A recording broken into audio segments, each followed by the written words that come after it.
시은님, 오늘 코로나19 확진자 수 보셨어요? 아니, 대체 언제쯤 줄지 무서워 죽겠어요. 그러게요. 우리나라뿐만 아니라 전 세계적으로 코로나19가 다시 난리예요.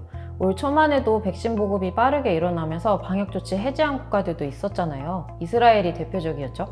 근데 그 이스라엘도 요새 확진자가 막 3, 4천 명씩 나온대요. 델타 변이 때문에 다시 확진자 수가 급증한다는데요. 맞습니다. 그래서 오늘은 코로나19 잡는 데 필요한 백신 관련 이야기를 들려드리려 합니다. 백신, 그 중에서도 요새 화이자 모더나가 뜨는 이유와 우리나라 백신 개발 현황, 관련 종목까지 설명해 드리려고 해요. 좋아요. 그러면 이제 본격적으로 들어가 볼까요? 일단 전 세계 코로나19 확진자 수부터 살펴볼게요. 현재 촬영일 기준 코로나19 누적 감염자 수는 2억 104만 7,888명이라고 해요. 이 중 신규 확진자는 40만 9천여 명이고요. 이렇게 느는 게 요즘 말 많은 델타 변이 때문이라는데요. 델타 변이는 대체 작년의 원조 코로나19 바이러스랑 뭐가 다른 건가요? 델타 변이는 작년 10월에 인도에서 처음 발견된 바이러스라고 합니다. 기존 바이러스보다 전파력이 2.4에서 2.7배 가량 높대요. 그래서 우리나라를 포함한 글로벌 전역에 빠르게 우세종으로 자리 잡았죠. 그리고 최근에 델타 변이의 변이도 나왔어요. 우리나라에서도 감염 사례가 발견됐대요. 델타 플러스 변이죠. 네, 이 바이러스는 올해 3월에 6월에서 처음 발견됐는데 델타 변이의 변이로 전파력이 더 강하고 특히 백신의 저항력이 있대요. 현재 전 세계적으로 백신 추가 접종에 대한 논의가 빠르게 이뤄지는 이유이기도 합니다. 보니까 이 외에도 변이 바이러스가 되게 많네요. 알파 변이, 감마 변이, 람다 변이까지 있잖아요. 현재 세계보건기구가 지정한 우려 변이는 알파, 베타, 감마, 델타라고 합니다.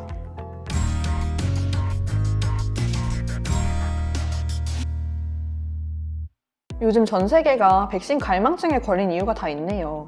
델타 변이 확산으로 백신을 맞았는데도 코로나19에 걸리는 돌파 감염 사례까지 나오고 있잖아요. 그래도 일단 백신을 맞아야 코로나에 걸릴 확률이 낮아지겠죠.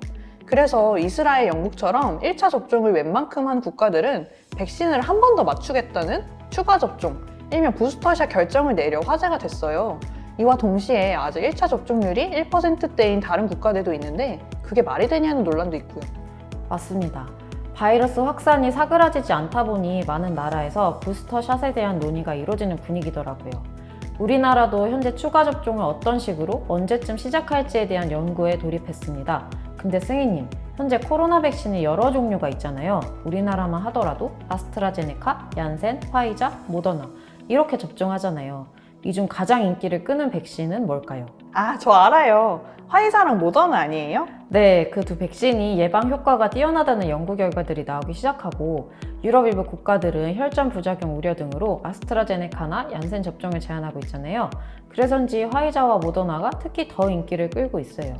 근데 왜 하필 화이자랑 모더나 이 두 개가 특히 예방 효과가 좋다는 거예요? 백신이 다 비슷할 줄 알았는데 그게 아닌가요? 백신은 어떻게 만드느냐에 따라서 종류가 여러 가지로 나뉘는데요. 화이자와 모더나가 만든 백신은 메신저 리보핵산 백신, 즉 mRNA 백신에 속합니다. 조금 더 설명하자면 원래 백신을 개발하려면 병을 감염시키는 원인인 병원체의 전체 혹은 일부가 필요해요. 이를 항원이라고 해요. 근데 요즘 기술 발달로 이 항원 대신 항원을 만들 수 있는 설계도를 넣어서 면역 반응을 유도하는 방법을 개발하게 된 거죠. 그 설계도, 그러니까 항원을 만들어준 유전 물질이 mRNA와 제조합 바이러스 벡터입니다. 이런 백신 개발법으로 나온 백신이 mRNA 백신, 제조합 바이러스 벡터 백신인 거죠. mRNA의 경우 화이자와 모더나가 채택한 백신 제조 방법이고 제조합 바이러스 벡터는 아스트라제네카와 얀센 등이 채택한 백신입니다. mRNA 백신은 우리 몸이 코로나19 바이러스 항원을 만들어낼 수 있도록 인공적으로 설계한 mRNA를 주입한 겁니다. mRNA는 우리 몸속 DNA의 유전 정보를 체내 단백질로 만들어주는 매개 역할을 하거든요.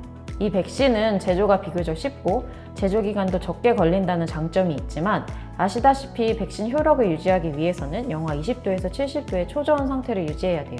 그래서 운송 보관이 좀 까다롭죠. 한편 제조합 바이러스 벡터 백신은 인체에 무해한 다른 바이러스에 코로나 바이러스 유전 인자를 끼워 넣고 이를 우리 몸에 주입해 항원을 만들어 면역 반응을 유도하는 백신이에요. mRNA보단 기존 백신 개발법과 비슷하긴 한데 유전인자 주입 등 제조 방법이 좀 까다롭고 혈전 같은 부작용 이슈가 있어요. 와, 코로나19 백신이 이런 원리로 만들어지는 거였군요. 그러니까 인기가 많은 화이자와 모더나가 mRNA 백신인데 이 방식으로 만들어진 백신들이 더 효과가 좋다는 거죠. 네, mRNA의 예방 효과가 예상보다 더 탁월했던 거죠. 현재 알려진 연구 결과로는 화이자의 백신이 95%, 모더나는 94%의 유효율을 보였다고 해요. 요새 화이자, 모더나 두 기업 모두 EU와 공급 계약을 하면서 백신 가격을 올렸다던데 이건 한마디로 물 들어오니 노졌다는 건가 봐요? 화이자는 기존 대비 25% 이상, 모더나는 10% 이상 올렸다고 하죠. 언론에 따르면 두 기업이 백신 가격을 올린 이유로 뭐 특별한 걸 이야기하진 않았대요. 그러나 수요가 급증하고 있는 상황 등을 고려해보면 승희님 말씀도 일리가 있지 않을까요? 근데 그럼 우리나라도 백신을 이제 더 비싸게 사겠네요. 수급에 혹시 영향은 없을까요? 방역본부에 따르면 우리나라는 올해 아스트라제네카, 얀센, 화이자, 모더나, 노바백스까지 총 5가지 종류 백신 1억 9,300만 회분을 이미 확보했다고 해요. 그리고 내년 접종될 약 5천만 회 물량도 거의 계약 막바지고요. 당분간은 영향받지는 않을 것 같아요. 근데 사실 백신 수급에 끙끙대는 근본적인 원인은 국내 개발 백신이 없기 때문이잖아요. 그래서 정부에서도 요새 백신 개발에 적극적으로 나서는 분위기입니다. 일단 6월 보건복지부는 mRNA 백신의 국내 생산을 목표로 한국제약바이오협회와 KMRNA 컨소시엄을 결성했어요. 이 컨소시엄에는 대표적으로 한미약품, ST팜, GC녹십자가 속했는데요. 이들 기업은 한 팀을 이뤄 국내 mRNA 코로나19 백신 플랫폼 기술을 확보하겠다는 목표입니다. 앞서 지난 상반기 신변종 감염병 대응 플랫폼 핵심 기술 개발 사업 공고를 냈죠. 최근 과학기술정보통신부가 이 사업 관련해 전문가들의 의견을 청취하기도 했어요. 물론 이 외에도 국내 내노라하는 바이오 기업들도 최근 mRNA 백신 연구 개발에 투자하는 분위기죠. 와, 여기서 우리가 눈여겨봐야 할 포인트가 나오네요. 그래서 어느 기업이 코로나19 백신 관련해 혜택을 받고 주가가 오르느냐죠. 네, 그래서 이제부터 백신 관련주를 좀 살펴보려고 합니다. 크게 세 파트로 나눠서 볼게요. 일단은 바이오 대장주부터 보겠습니다. 국내 바이오 대장주 꼽자면 크게 세 개잖아요. 삼성바이오로직스, 셀트리온, SK바이오사이언스. 먼저 SK바이오사이언스부터 볼게요. SK바이오사이언스는 일단 대표적인 바이오 CMO라고 하죠. 백신 위탁 생산 관련주입니다. 현재 SK바사는 아스트라제네카, 노바백스와 코로나19 백신 위탁 생산 계약을 체결한 상황이죠. 특히 노바백스와는 단순 위탁 생산이 아니라 기술 이전까지 받는 CDMO 형태의 계약이라 향후 국내 판권까지 확보하게 됩니다. 이런 부분에서 성장 가능성이 높다는 평가를 받아요. 아울러 올해 실적도 전년 대비 폭발적으로 상승할 거란 전망이 나오고 있어요. CMO 관련해서는 삼성바이오로직스도 주목을 많이 받았잖아요. 모더나와 코로나19 백신 위탁 생산 계약을 맺었다고요. 오늘 기사로는 8월 말에 모더나 시제품을 생산한다고 하네요. 아까 이야기했듯이 최근 모더나 백신 가격이 10% 이상 인상했잖아요. 그 영향을 받아 주가 역시 더 뛸 가능성이 높다는 거죠. 셀트리온의 경우 작년에 엄청 주가가 올랐죠. 코로나19 치료제 레키로나 발표 등으로 기대감을 받았어요. 작년 3월 18만원대였던 주가가 작년 말에는 35만원 이상 치솟았으니까요. 그 이후에는 계속 하락세를 보여서 현재 20만원대에 머물러 있죠.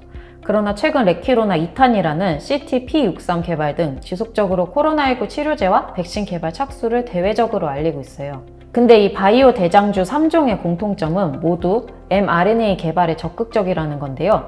SK바사는 경상북도 안동에 1,500억 원을 투자해 mRNA를 포함한 차세대 백신 플랫폼 시설 구축 계획을 밝혔고요.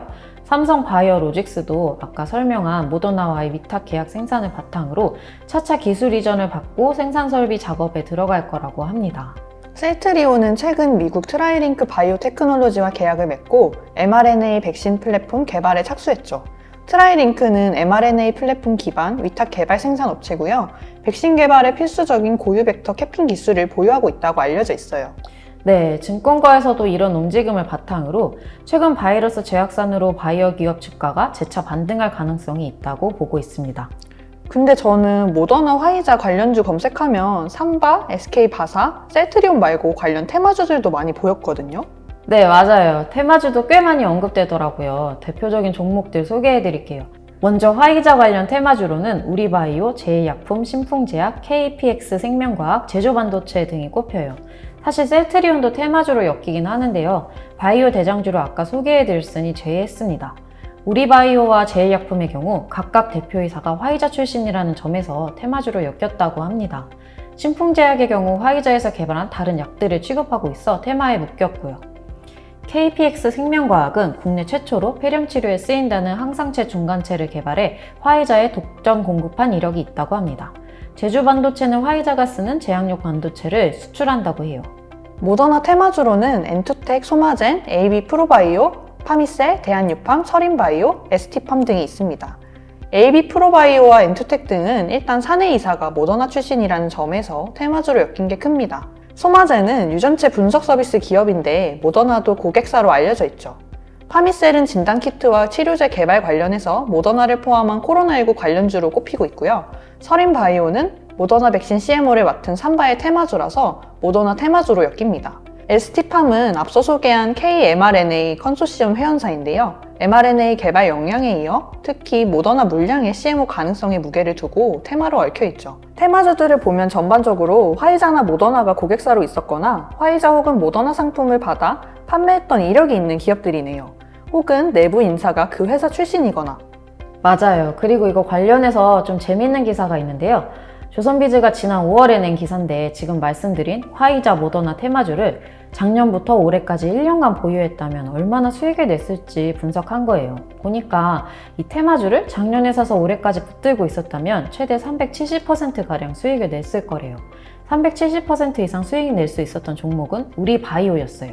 그 뒤를 이어 신풍제약이 241% 수익으로 2위를 차지했죠. 이 기사에 따르면 전체 테마주 13개 중에 10개 종목은 1년 전보다 주가가 올랐다고 합니다. 근데 테마주는 주의하셔야 할 게 관련자의 작은 소식에 따라서도 주가가 오르락 내리락 하는 경향이 있어요. 기업의 투자 가치와 상관없는 이유로 막연하게 오르는 종목들이 많으니 조심하셔야 합니다. 마지막으로 백신 관련주 중에는 바이오 기업 말고 백신의 생산 유통에 꼭 필요한 요소와 관련 있는 기업들도 있어요. 주사기 관련주는 세움메디칼이 대장주로 꼽히고요. 의료 폐기물 대표주로는 KGETS, 코엔텍 등이 있습니다. 콜드체인 관련주로는 태경케미컬, 대한과학, 동아소시오홀딩스 등이 있어요. 오늘은 백신 관련주에 대해 알아봤어요. 코로나19 시작된 지 1년 반 이상 지나니까 솔직히 평소에 무뎌진 측면도 있었는데 이번에 알아보면서 다시금 경각심을 느꼈습니다. 투자도 중요하지만 우리 사회 그리고 경제적 상황 모두 더 좋아지려면 일단 코로나19가 하루빨리 종식되어야 할 것 같아요. 맞아요. 우리 모두 방역수칙 꼭 잘 지켜 생활해요. 오늘 배운 내용이 여러분의 경제로운 생활에 도움 되시길 응원하겠습니다. 다음에 더 경제로운 이야기로 찾아올게요. 내일도 부자 되세요.